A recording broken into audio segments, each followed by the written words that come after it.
The Assembly will hear an address by His Excellency Benjamin Netanyahu, Prime Minister of the State of Israel. I request protocol to escort His Excellency and invite him to address the Assembly.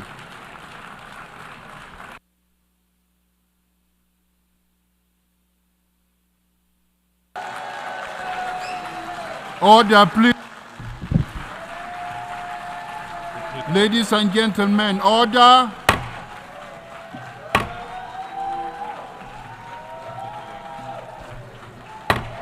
Order, please.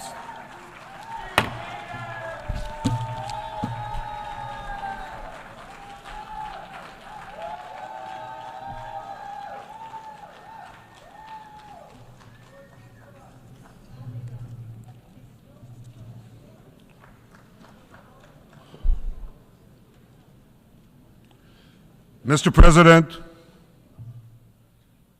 ladies and gentlemen, I didn't intend to come here this year. My country is at war, fighting for its life. But after I heard the lies and slanders leveled at my country by many of the speakers at this podium, I decided to come here and set the record straight.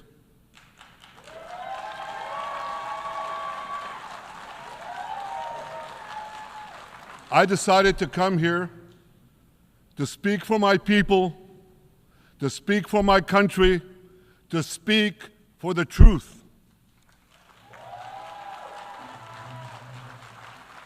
And here's the truth. Israel seeks peace. Israel yearns for peace. Israel has made peace and will make peace again.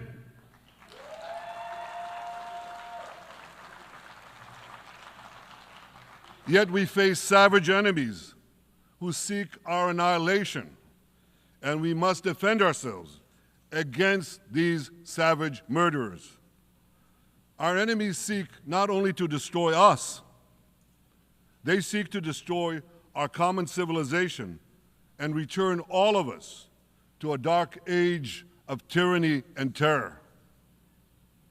When I spoke here last year, I said we faced the same timeless choice that Moses put before the people of Israel thousands of years ago.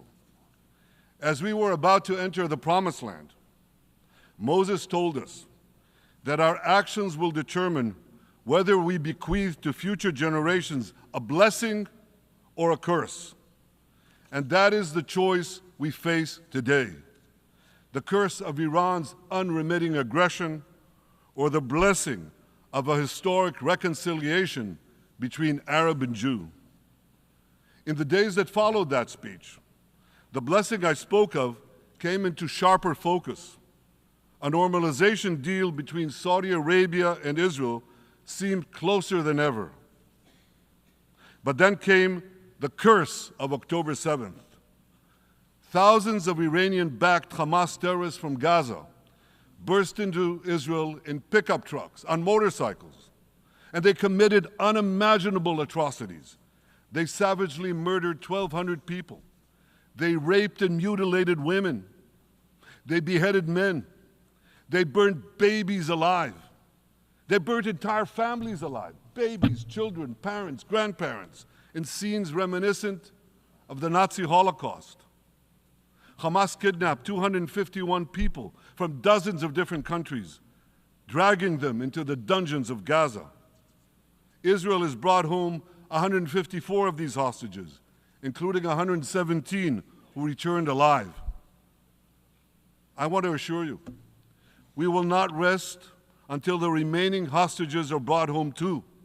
And some of their family members are here with us today. I ask you to stand up.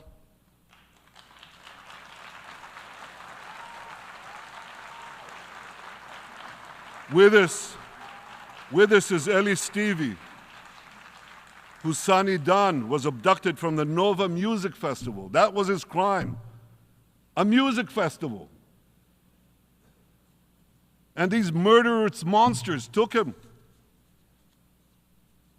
Kobe Smirno, whose son Jonathan was murdered, and his corpse was taken into the dungeons, into the terror tunnels of Gaza. A corpse held hostage. Salim al-Atrash, whose brother Muhammad, a brave Arab-Israeli soldier, was murdered. His body too was taken to Gaza. And so was the body of Ifat Hyman's daughter in Bar, who was brutally murdered at that same music festival. With us is Sharon Sharabi, whose brother Yossi was murdered, and who prays for his older brother Eli, who is still held hostage in Gaza. And with us too is Yizhar Lifshitz from kibbutz Nir Oz, a kibbutz that was wiped out by the terrorists.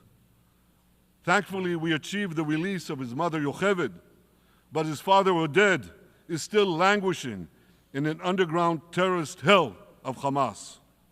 I again promise you, we will return your loved ones home. We will not spare that effort until this holy mission is accomplished.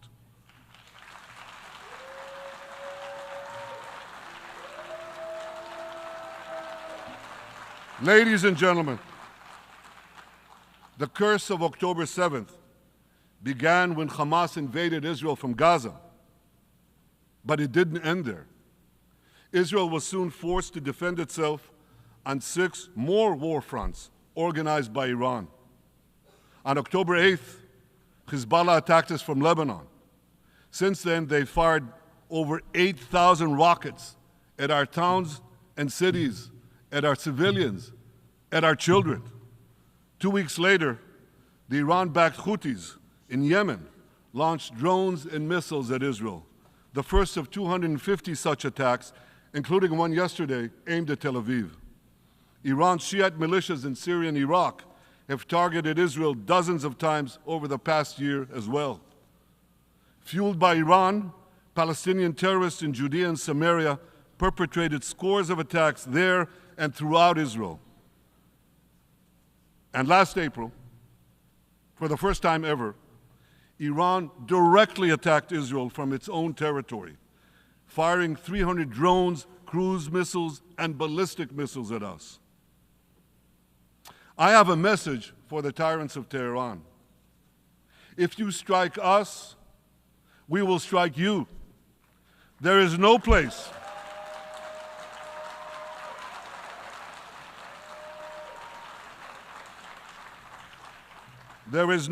in Iran that the long arm of Israel cannot reach, and that's true of the entire Middle East. Far from being lambs led to the slaughter, Israel's soldiers have fought back with incredible courage and with heroic sacrifice.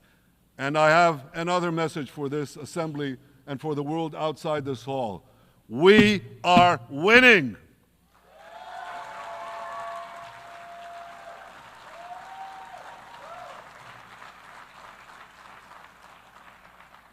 Ladies and gentlemen, as Israel defends itself against Iran in the seven-front war, the line separating the blessing and the curse could not be more clear. This is the map I presented here last year. It's a map of a blessing. It shows Israel and its Arab partners forming a land bridge connecting Asia and Europe between the Indian Ocean and the Mediterranean Sea. Across this bridge, we will lay rail lines, energy pipelines, fiber optic cables, and this will serve the betterment of 2 billion people. Now look at this second map. It's a map. Look at the second map. It's a map of a curse. It's a map of an arc of terror that Iran has created and imposed from the Indian Ocean to the Mediterranean. Iran's malignant arc has shut down international waterways. It cuts off trade. It destroys millions, destroys nations from within, and inflicts misery on millions. On the one hand, a bright blessing a future of hope. On the other hand, a dark future of despair. And if you think this dark map is only a curse for Israel, if you think that, then you should think again. Because Iran's aggression, if it's not checked, will endanger every single country in the Middle East and many, many countries in the rest of the world. Because Iran seeks to impose its radicalism well beyond the Middle East. That's why it funds terror networks on 5 continents. That's why it builds ballistic missiles for nuclear warheads to threaten the entire world. For too long, the world has appeased Iran. It turns a blind eye to its internal repression. It turns a blind eye to its external aggression. Well, that appeasement must end. And that appeasement must end now.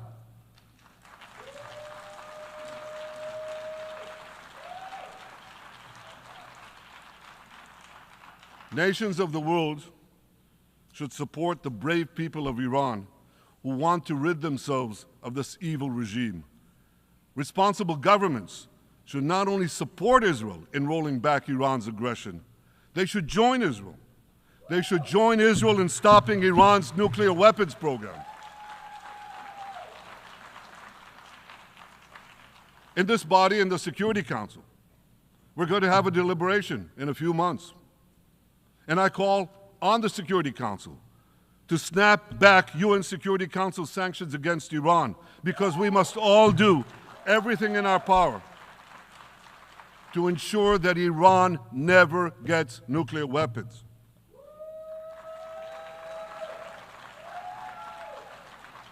For decades, I've been warning the world against Iran's nuclear program. Our actions delayed this program by perhaps a decade, but we haven't stopped it. We've delayed it, but we haven't stopped it. Iran now seeks to weaponize its nuclear program for the sake of the peace and security of all your countries. For the sake of the peace and security of the entire world, we must not let that happen. And I assure you, Israel will do everything in its power to make sure it doesn't happen.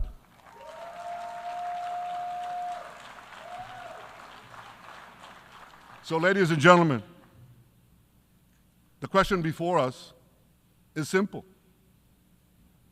Which of these 2 maps that I showed you will shape our future? Will it be the blessings of peace and prosperity for Israel, our Arab partners, and the rest of the world? Or will it be the curse in which Iran and its proxies spread carnage and chaos everywhere? Israel has already made its choice. We've decided to advance the blessing. We're building a partnership for peace with our Arab neighbors while fighting the forces of terror that threaten that peace. For nearly a year, the brave men and women of the IDF have been systematically crushing Hamas's terror army that once ruled Gaza. On October 7th, the day of that invasion into Israel, that terror army numbered nearly 40,000 terrorists. It was armed with more than 15,000 rockets. It had 350 miles of terror tunnels, an underground network bigger than the New York subway system, which they used to wreak havoc above and below ground. A year later, the IDF has killed or captured more than half of these terrorists, destroyed over 90% of their rocket arsenal, and eliminated the key segments of their terror tunnel network. In major military operations,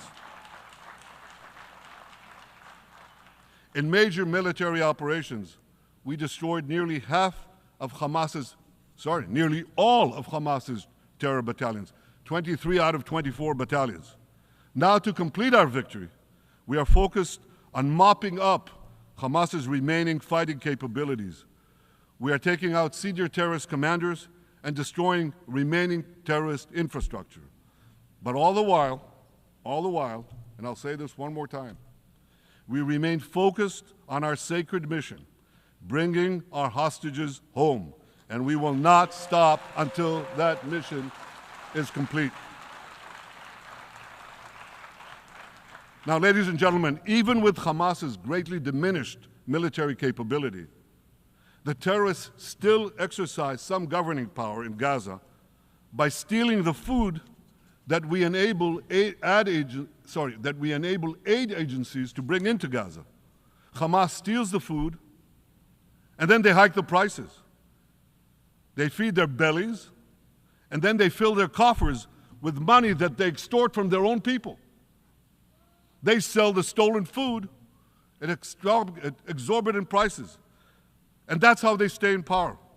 Well, this too has to end, and we're working to bring it to an end.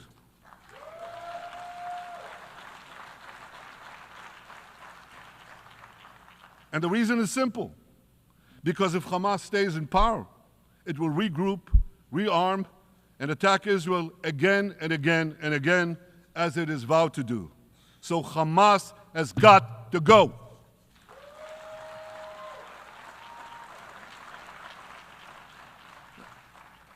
Just imagine, for those who say, well, Hamas has to stay, it has to be part of a post-war Gaza, imagine in a post-war situation in World War II, imagine allowing the defeated Nazis in 1945 to rebuild Germany. It's inconceivable, it's ridiculous. It didn't happen then, it's not going to happen now.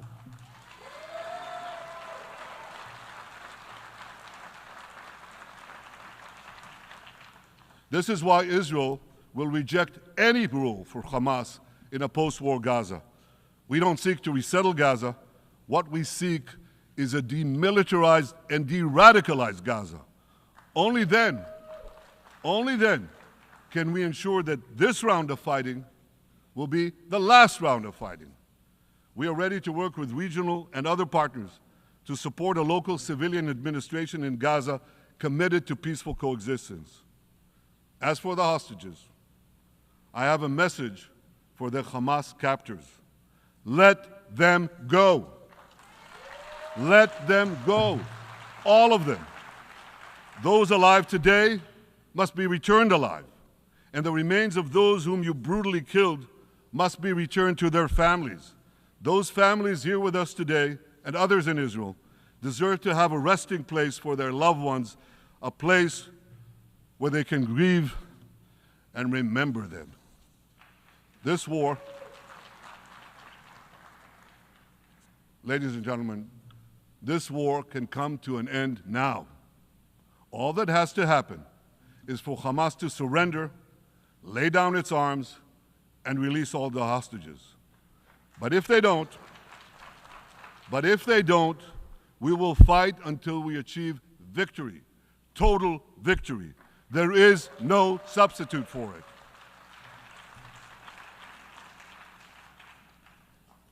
Israel must also defeat Hezbollah in Lebanon. Hezbollah is the quintessential terror organization in the world today. It has tentacles that span in all continents. It has murdered more Americans and more Frenchmen than any group except bin Laden. It's murdered the citizens of many countries represented in this room. And it has attacked Israel viciously over the last 20 years, in the last year, completely unprovoked. A day after Hamas massacre, on October 7th, Hezbollah began attacks against Israel, which forced more than 60,000 Israelis on our northern border to leave their homes, becoming refugees in their own land. Hezbollah turned vibrant towns in the north of Israel into ghost towns.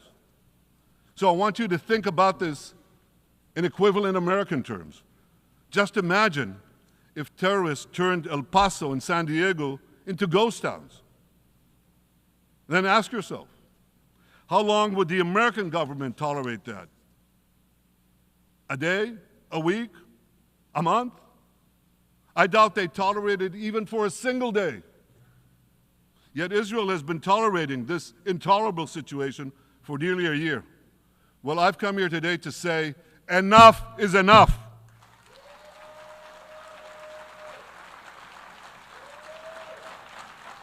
We won't rest until our citizens can return safely to their homes.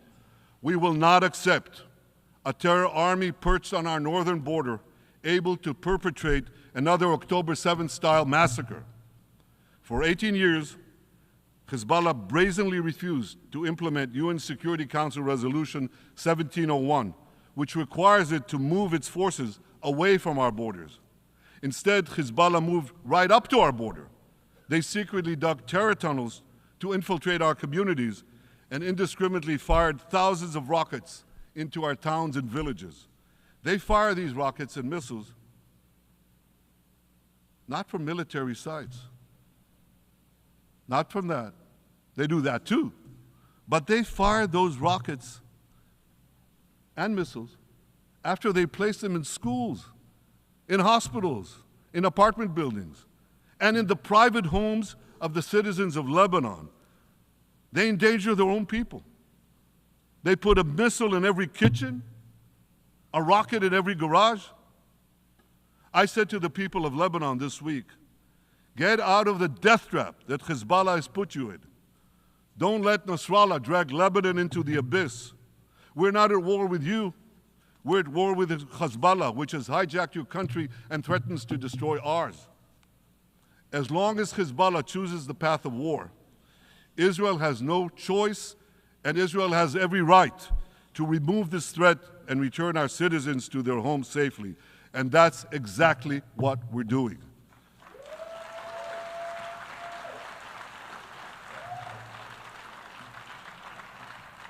Just this week, the IDF destroyed large percentages of Hezbollah's rockets, which it built with Iran's funding for 3 decades.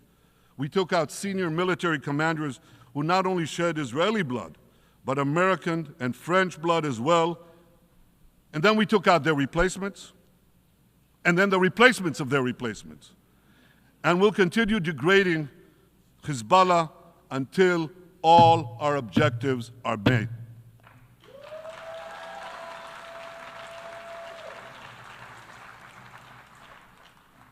Ladies and gentlemen, we're committed to removing the curse of terrorism that threatens all civilized societies. But to truly realize the blessing of a new Middle East, we must continue the path we paved with the Abraham Accords 4 years ago. Above all, this means achieving a historic peace agreement between Israel and Saudi Arabia.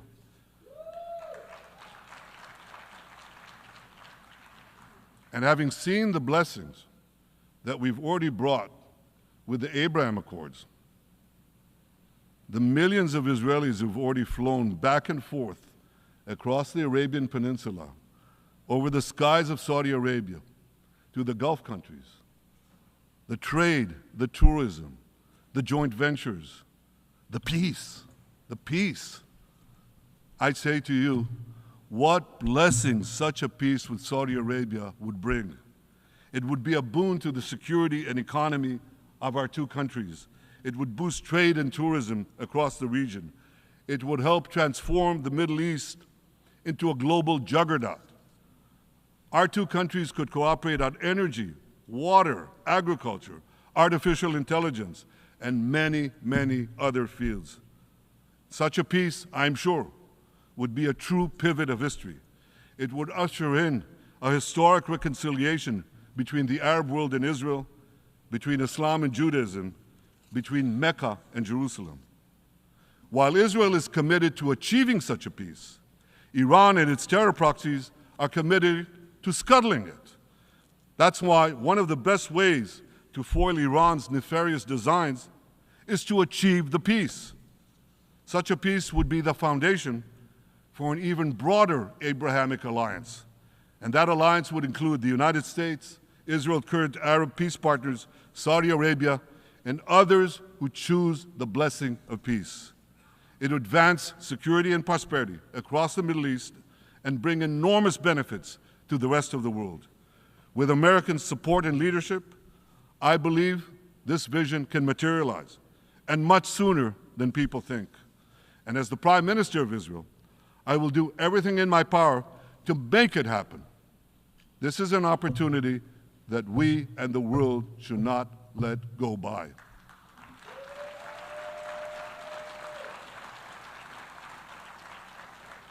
Ladies and gentlemen, Israel has made its choice. We seek to move forward to a bright age of prosperity and peace. Iran and its proxies have also made their choice. They want to move back to a dark age of terror and war. And now I have a question. And I pose that question to you. What choice will you make? Will your nation stand with Israel?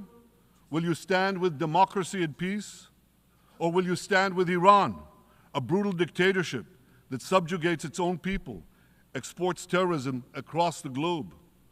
In this battle between good and evil, there must be no equivocation. When you stand with Israel, you stand for your own values and your own interests.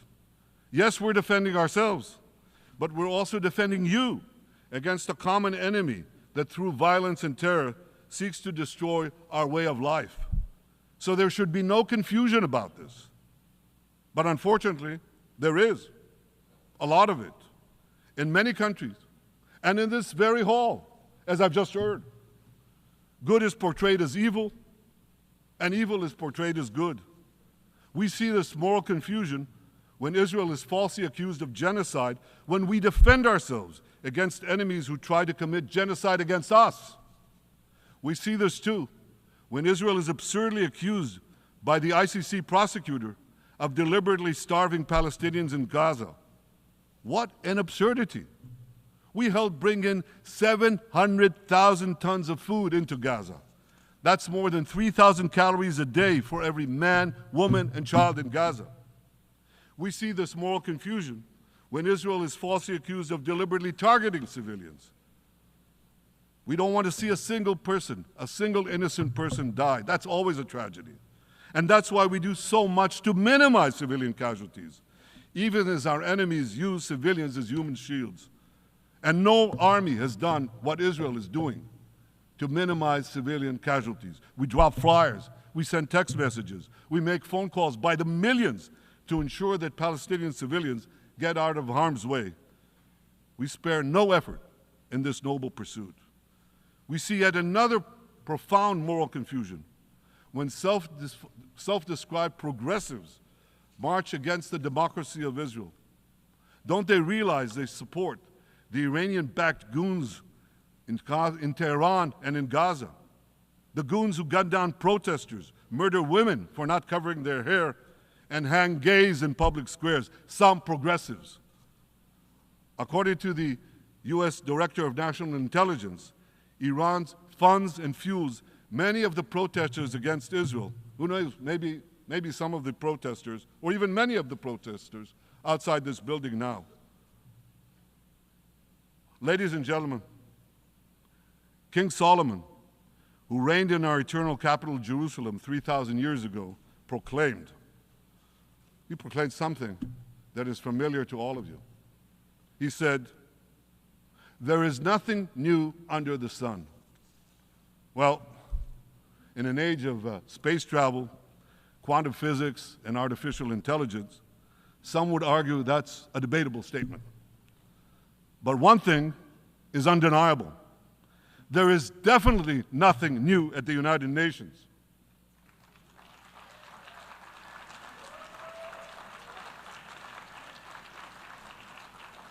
Take it from me. I first spoke from this podium as Israel's ambassador to the UN in 1984. That's exactly 40 years ago. And in my maiden speech here, I think it's the same podium, by the way. In my maiden speech here, I spoke against a proposal to expel Israel from this body. 4 decades later, I find myself defending Israel against that same preposterous proposal. And who's leading the charge this time? Not Hamas, but Abbas, Palestinian Authority President Mahmoud Abbas. This is the man who claims he wants peace with Israel. Yet he still refuses to condemn the horrific massacre of October 7th. He's still paying hundreds of millions to terrorists who murder Israelis and Americans. It's called pay for slay. The more you murder, the more you get paid.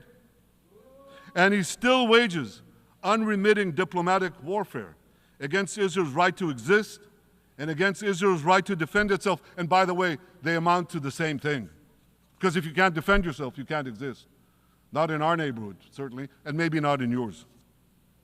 Standing in this podium 40 years ago, I told the sponsors of that outrageous resolution to expel Israel, gentlemen, check your fanaticism at the door. Today, I tell President Abbas and all of you who would shamefully support that resolution, check your fanaticism at the door. The singling out of the one and only Jewish state continues to be a moral stain on the United Nations. It has made this once respected institution contemptible in the eyes of decent people everywhere. But for the Palestinians, this UN House of Darkness is home court. They know that in this swamp of anti-Semitic bile, there's an automatic majority willing to demonize the Jewish state on anything. In this anti-Israel flat earth society, any false charge, any outlandish allegation can muster a majority.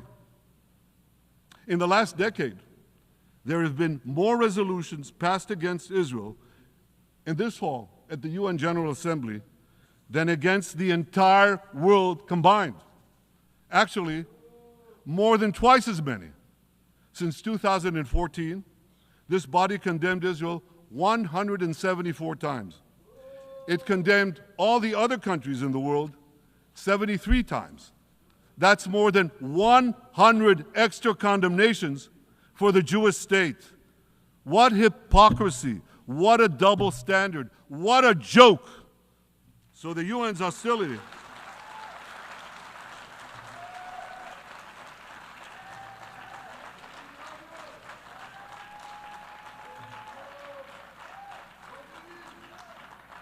So all the speeches you heard today, all the hostility directed at Israel this year, it's not about Gaza. It's about Israel. It's always been about Israel's very existence. And I say to you, until Israel, until the Jewish state is treated like other nations, until this anti-Semitic swamp is drained, the UN will be viewed by fair-minded people everywhere as nothing more than a contemptuous farce.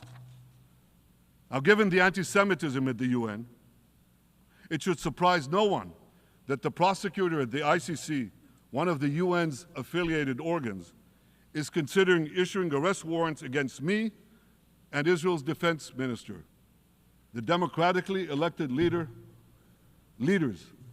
of the democratic state of Israel. The ICC prosecutors rushed to judgment. His refusal to treat Israel with its independent courts the way other democracies are treated is hard to explain by anything other than pure anti-Semitism.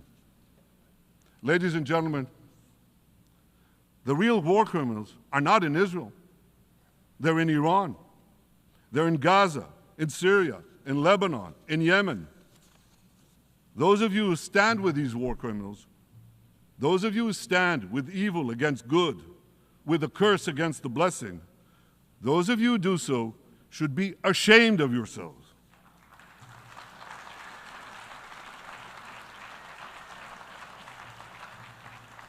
But I have a message for you. Israel will win this battle. We'll win this battle because we don't have a choice. After generations in which our people were slaughtered, remorselessly butchered, and no one raised a finger in our defense, we now have a state. We now have a brave army, an army of incomparable courage, and we are defending ourselves. As the book of Samuel says in the Bible, Netzach Yisrael lo yishaker. The eternity of Israel will not falter.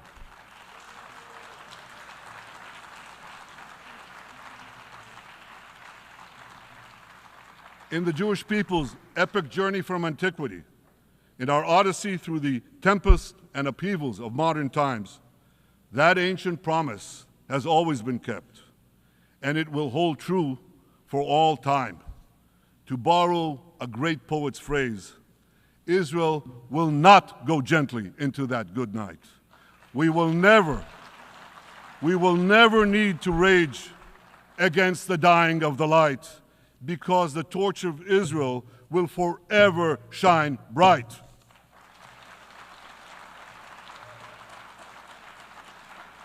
To the people of Israel and to the soldiers of Israel, I say, be strong and of good courage. חזקו ואמצו ואל תיראו מפניהם, כי אדוני אלוהיך הוא ההולך עמך, לא ירפך ולא יעזבך. Am Yisrael Chai, the people of Israel live now, tomorrow, forever. Thank you.